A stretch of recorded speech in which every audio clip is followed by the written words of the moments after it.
Bonjour tout le monde, une petite vidéo pour vous présenter HTML5 Boilerplate. Dans le fond, c'est un gabarit HTML pour débuter vos projets de manière plus efficace.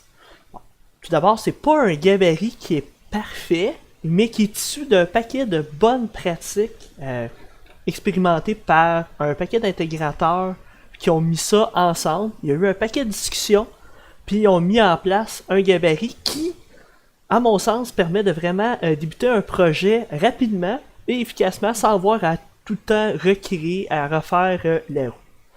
Bon. C'est sûr que au fur et à mesure que vous allez faire du développement, vous allez faire votre propre gabarit, mais je pense que celui-là est comme un excellent départ pour faire le vote, à cause des nombreuses bonnes pratiques.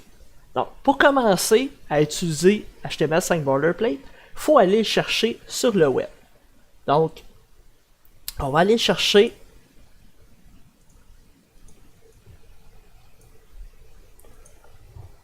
HTML5 Boilerplate. Bon. Quand on arrive sur cette page-là, il y a la possibilité d'aller chercher la version de base ou la version personnalisée. Bon, je préfère aller chercher la version personnalisée parce qu'il y a des options qu'on peut cocher, décocher. On arrive sur un site qui s'appelle Initializer, mais c'est juste une plateforme pour pouvoir choisir ses options. On va aller chercher le HTML5 Boilerplate standard. On va cliquer sur le bouton ici. Et il y a un formulaire qui apparaît avec différentes options. Touchez pas aux options, on va utiliser celles de base, puis je vais vous les expliquer au fur et à mesure. Mais c'est quand même les fichiers qui sont nécessaires pour que ça fonctionne bien. Bon. Si vous êtes curieux de savoir, de votre côté, qu'est-ce qu'il y a à l'intérieur de ces fichiers-là, il n'y a rien qui vous empêche d'aller lire dans What's Inside, puis il y a un peu de documentation sur tout ce qu'il y a à l'intérieur des fichiers. Aussi, rien qui vous empêche de revenir, puis d'aller dans la documentation du boilerplate, et là, c'est super complet, il y a un paquet d'informations. Tout est là pour savoir ce que les fichiers font, chacun de leur côté.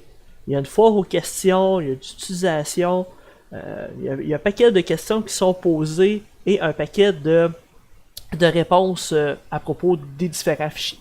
Donc, ça peut être super intéressant d'aller lire, mais je vais quand même vous faire un petit tour d'horizon des fichiers pour que vous puissiez voir un petit peu qu'est-ce qu'il y a à l'intérieur de ce gabarit-là. On va aller le chercher. On va cliquer sur classique. Et on va faire download. On va aller chercher. Vous allez voir, c'est pas tellement un gros fichier. Là, je vais l'ouvrir avec cette zip. C'est un fichier zippé, mais avec cette zip, je vais l'ouvrir. Ça me crée un dossier qui s'appelle Initializer. C'est correct, on peut le renommer ce dossier-là. Moi, je vais aller le mettre dans ma plateforme web. Dans mon dossier. Et je vais aller le mettre Initializer. Maintenant qu'il est rendu dans mon répertoire, je vais aller naviguer à l'intérieur de celui-ci pour voir ce qu'il y a à l'intérieur. Fait que, Initializer. On clique là-dessus. On voit de base, il n'y a pas grand-chose dans le site. Hein? Hello world, this is HTML5 Boilerplate. Bon. C'est pas là la force du Boilerplate, c'est beaucoup dans sa structure de fichiers puis les normes qu'il met en place. Donc, je vous les présente à l'instant.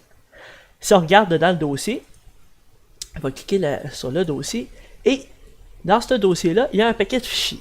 Après ma barre, ça peut faire peur parce que là, ok, il y a un point fichier, il y a ci, il y a ça. On est habitué de voir généralement juste index.html puis nos dossiers de base.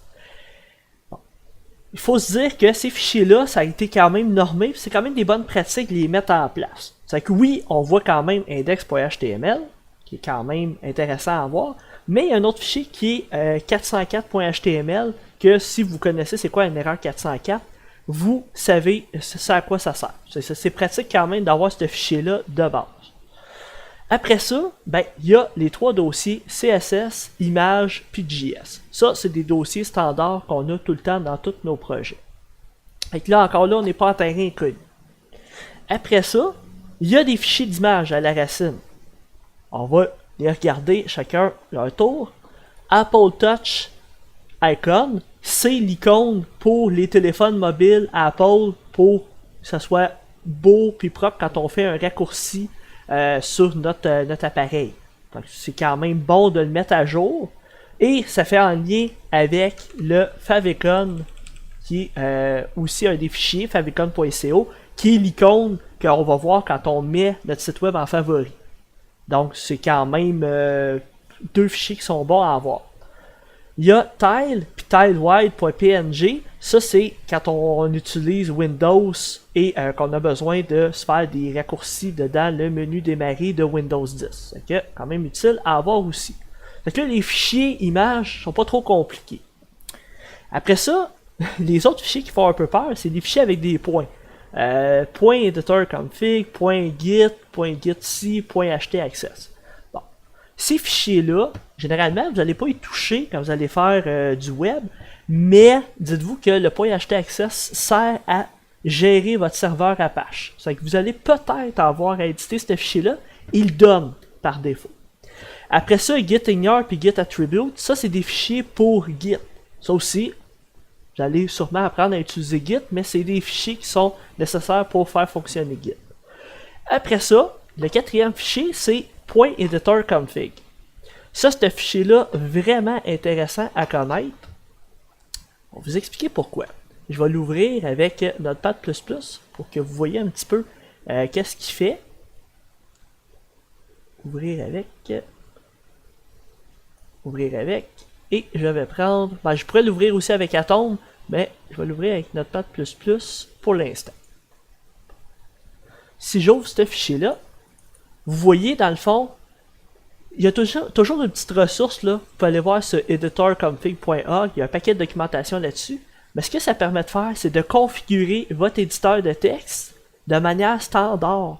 Donc, si vous partagez votre projet avec un coéquipier, un collègue, et que tout le monde se sert de editor config, ben vous allez avoir tous les fichiers à UTF-8. Vous allez avoir des indentations de fichiers avec 4 espaces. Bon, ces choses-là, vous pouvez les changer comme vous voulez. Et ça va mettre à jour votre éditeur. Bon, ça se fait pas comme par magie. Dans la plupart des éditeurs, il faut installer un plugin ou quelque chose qui va aller chercher.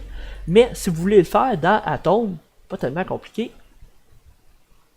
C'est un package qu'il faut installer. Et vous allez dedans File, Settings, et vous allez dedans Install. Il est déjà ouvert. Et vous allez taper Editor Config.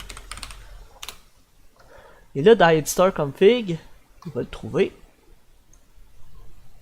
Et aussitôt qu'il le trouve, vous faites Install. Attendez un petit peu.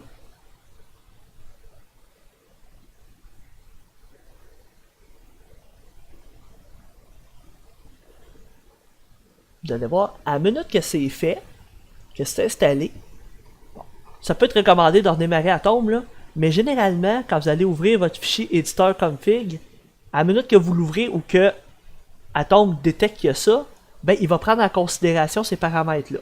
Donc, super intéressant quand vous partagez votre projet à 2 personnes ou à plusieurs personnes, une équipe de travail, vous avez les mêmes standards. Vous pouvez rajouter des paramètres pour personnaliser votre éditeur. Vous avez juste à aller sur le site pour lire la documentation. C'est un fichier super utile pour configurer votre éditeur rapidement, puis c'est un standard qui est utilisé à beaucoup d'endroits. Bon. C'est que ça, c'était pour les 4 fichiers qui peuvent faire peur un petit peu. Ensuite, il y a d'autres fichiers qui sont présents, comme crossdomain.xml. Je vous laisse chercher un petit peu sur ces fichiers-là, juste pour que vous, par curiosité, si vous voulez savoir qu'est-ce que ça fait, super utile comme fichier, mais je vous laisse fouiller un petit peu pour piquer votre curiosité, mais c'est quand même un fichier intéressant à aller voir. Sinon, les deux derniers fichiers que je veux vous parler, c'est robot.txt et human.txt. Donc ici, je les ouvre. Ici, et human.txt. Bon. Robot.txt, super intéressant pour empêcher les moteurs de recherche d'indexer votre site avant que vous l'ayez mis en ligne. Moi, ça m'est arrivé j'avais un site web en développement, Google a passé, a indexé le site avant qu'il soit lancé, et paf, on se retrouvait déjà sur les résultats, étant donné qu'à ma job, on était quand même assez bien référencé. Le site web s'est retrouvé rapidement, et là, ça a causé un paquet de problèmes. Il a fallu on essaye d'enlever le site, des résultats et tout et tout. Donc, c'est possible d'aller dire au moteur de recherche, ne va pas chercher tous les moteurs de recherche, c'est qu'il faut utiliser la syntaxe. Tout est écrit encore une fois sur robotxt.org. C'est quand même une norme puis un standard. Vous pourriez dire // et ça va faire que tout le site web au complet va pas être indexé. Vous pourriez juste dire wp-admin pour un répertoire. Il n'y a rien qui vous empêche de faire ça. Fait que, intéressant. Mais quand vous allez mettre en ligne votre site, il faut vous l'enlever. Parce que sinon, il n'y aura aucun référencement. Human.txt, c'est comme le pendant humain de ça. Ils ont décidé de mettre en place ce fichier-là parce que souvent, c'est comme rendu une recommandation de ne pas écrire site conçu sur le site qu'on est en train de travailler parce que certains clients ne veulent pas.